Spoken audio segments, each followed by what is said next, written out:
Alors là, le grand triskel que vous avez est un élément en fait qui se trouve sous le cheval de la monnaie que vous avez que vous pouvez admirer sur votre smartphone. Donc c'est un tétradraque des Celtes du Danube. Les Celtes du Danube, c'est ceux qui étaient véritablement à la porte des royaumes grecs et notamment à la porte des royaumes de Macédoine. Et donc ils ont imité des tétradraques de Philippe II. Alors normalement sur le tétradraque de Philippe II, qui est le père d'Alexandre le Grand, il y a Philippe II sur un cheval qui tient une palme. Et là ils l'ont transformé, ils l'ont féminisé puisque la personne qui se trouve sur le cheval est une femme. On voit bien ses seins. On voit aussi une natte, je l'appelle la guerrière à la natte. Et en dessous, surtout, il y a un triskel. Alors le triskel est un signe assez méditerranéen.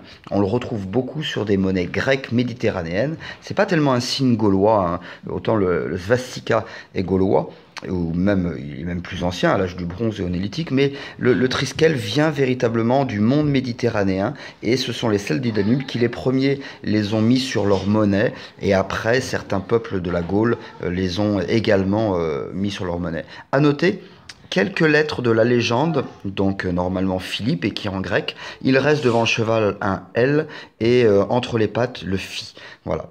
Alors là, sur la monnaie, il est tourné vers la gauche, ce triskel, il est dit lévogir. Moi, je l'ai représenté dextrogir, c'est-à-dire tournant vers la droite.